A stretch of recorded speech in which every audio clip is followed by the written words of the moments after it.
Bienvenue sur Affermir ma foi, afin de ne plus être un enfant flottant et emporté à tout vent des doctrines par la tromperie des hommes. Ici, Jean Dinsiel. Je poursuis l'échange, la méditation sur le livre ou l'épître de Jude. Si c'est la première vidéo que tu écoutes, et je te conseille de commencer par la première pour avoir la continuité. Et si c'est la première fois que tu viens sur ma chaîne, merci d'être là. Abonne-toi pour ne pas manquer des exhortations qui vont t'aider dans ta foi. Ici, je n'ai qu'un seul souci, de communiquer tout ce qui peut aider tout disciple de Jésus qui a à cœur son développement spirituel. Parce que ça, c'est ma passion. Je veux connaître Christ, je veux grandir dans la connaissance de sa parole afin que mon homme intérieur soit transformé par l'impact de la sainte doctrine en moi. Bienvenue. Aujourd'hui, je vais aller du verset 8 au verset 16. Malgré cela, ces hommes aussi entraînés par les rêveries suivent pareillement leur chair, méprisent l'autorité et injurient les gloires. Or, l'archange Michel, lorsqu'il contestait avec le diable et lui disputait le corps de Moïse, n'osa pas porter contre lui un jugement injurieux. Mais il dit que le Seigneur te méprise. Eux, au contraire, ils parlent d'une manière injurieuse de ce qu'ils ignorent et ils se corrompent dans ce qu'ils savent naturellement comme les brutes. Malheur à eux, car ils ont suivi la voie de Caïn. Ils se sont jetés pour un salaire dans l'égarement de Balaam. Ils se sont perdus par la révolte de Corée. Ce sont des écueils dans vos agapes, faisant impudemment bonne chère, se répaissant eux-mêmes. Ce sont des nuées sans eau, poussées par les vents, des arbres d'automne sans fruits, 2 fois morts, déracinés, des vagues furieuses de la mer, rejetant l'écume de leurs impuretés, des astres errants, auxquels l'obscurité des ténèbres est réservée pour l'éternité. C'est aussi pour eux qu'Enoch, le 7e depuis Adam, a prophétisé en ces termes. Voici, le Seigneur est venu avec ses saintes myriades pour exercer un jugement contre tous et pour faire rendre compte à tous les impies parmi eux de tous les actes d'impiété qu'ils ont commis et de toutes les paroles injurieuses qu'ont proférées contre lui des pécheurs impies. Ce sont des gens qui murmurent, qui se plaignent de leur sort, qui marchent selon leur convoitise, qui ont à la bouche des paroles hautaines, qui admirent les personnes par motif d'intérêt. C'est pas tendre. J'ai intitulé cette petite portion « Les dangers des faux docteurs » ou des faux enseignants. Depuis le verset 8 au verset 16, Jude n'est pas tendre dans sa façon de décrire ces faux. Je peux sentir son cœur. Bien-aimés, nous devons respecter à toute personne autour de nous, mais nous devons faire attention de ne pas dépasser la limite du respect au point de nous taire face aux faussetés par respect d'un soi-disant homme de Dieu. Et je prendrai peut-être 1 heure de temps pour expliquer mot par mot contenu dans cette portion que nous lisons. Parce que ce sont des mots très profonds qui décrivent ces faux prophètes. Le cœur de Jude ici n'est pas tendre parce que ces gens constituent un danger pour les disciples de Jésus-Christ. Rappelle-toi, dès le début, nous avons lu le motif de Jude lorsqu'il dit « je me suis senti dans l'obligation de vous écrire » vu les dangers qui guettaient les disciples de cette époque-là. Et nous, aujourd'hui, nous ne pouvons pas être tendres envers tous ceux-là qui sont en train d'amener des faussetés dans les milieux chrétiens. Surtout lorsqu'ils prétendent recevoir des révélations de la part de Dieu, ils nous font croire des choses selon la révélation qu'ils ont reçue et non pas selon les Écritures. Lorsqu'ils vont nous faire des choses selon leur révélation et non pas selon la parole de Dieu. Des choses comme Dieu veut bénir quelqu'un dans cette église qui va donner $1000. Des calculs sont déjà faits. D'ailleurs, là-dessus, j'avais un jour reçu l'appel d'un pasteur que je connais, un frère, qui me partageait une aventure qu'il avait vécue dans son église. lorsqu'il avait invité un pasteur qu'il connaît venir apporter la parole de Dieu à cette église. Le pasteur invité prêche. Vers la fin, il dit, l'Esprit de Dieu veut bénir quelqu'un ici. Dieu me dit, il veut bénir 10 personnes qui vont prendre l'engagement de soutenir cette église avec un don de $1000. 10 personnes. Je sens dans mon esprit que Dieu veut les bénir. 10 personnes.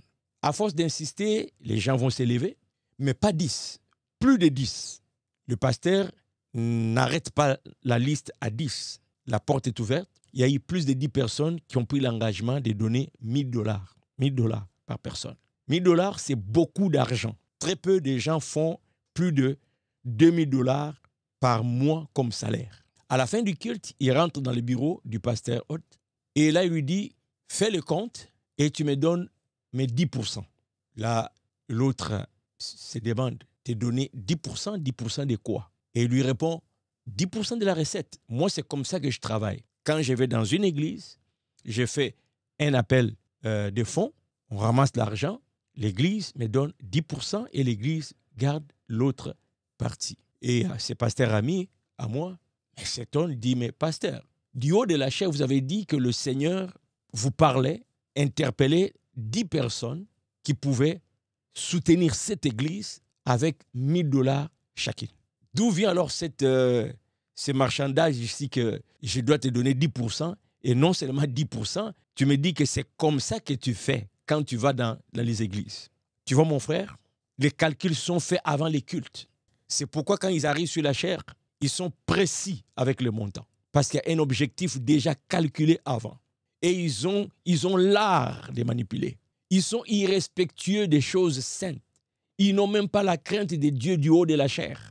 Ils utilisent le nom de Dieu sans crainte, sans révérence, pourvu qu'ils puissent atteindre leurs objectifs. Ça se passe dans les églises. Quel est le sort des gens qui ont donné $1000? C'est des sacrifices. $1000, c'est des sacrifices. Et ils attendent des bénédictions. Bénédictions que Dieu n'a pas du tout promis. Mais ces soi-disant serviteurs de Dieu prennent les micros, engagent Dieu pour ses propres fins. C'est pourquoi ici, Jude n'est pas tendre. Eh bien, nous ne devons pas accommoder de telles personnes dans nos églises.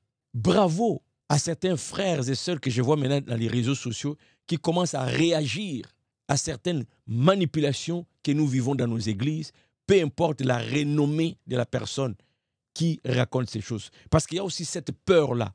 On dit à cause de sa renommée, parce qu'il a beaucoup d'églises et on craint. Et pourtant, ce qui crache de sa bouche, c'est clair comme de l'eau claire, que c'est du mensonge au nom de Dieu. Et on a peur.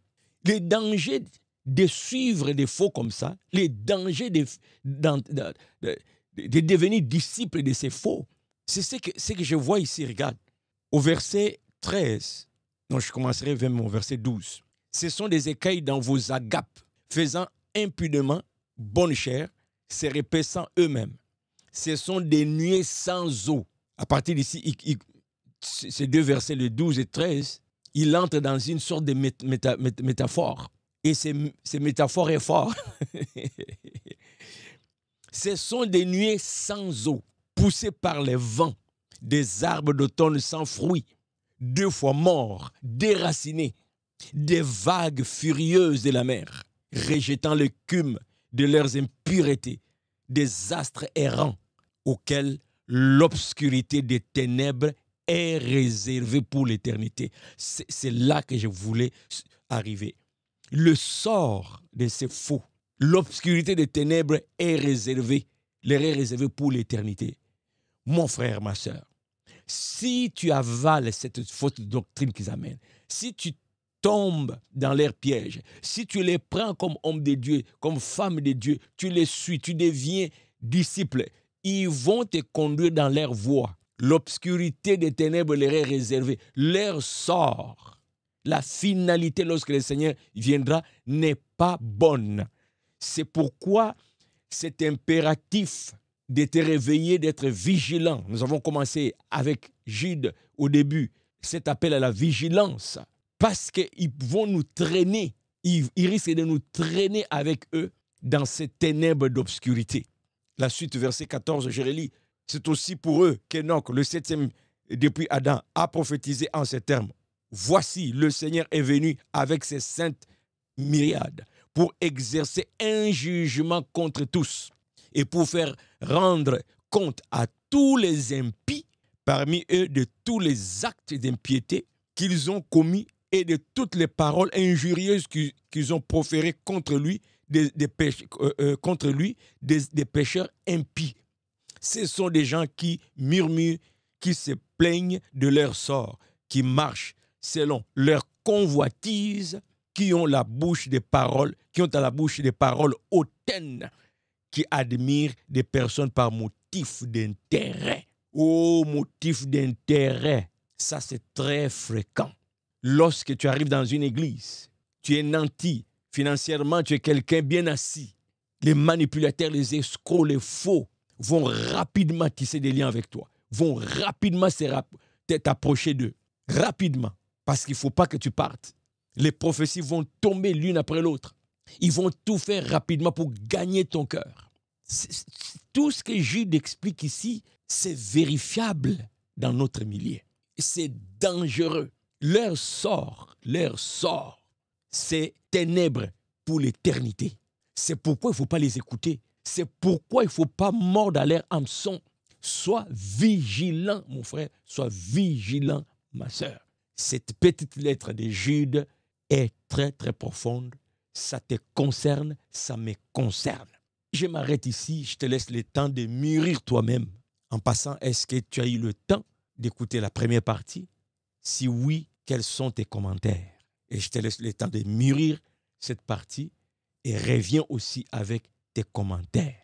Je te donne le rendez-vous à la prochaine partie. Ne manque pas.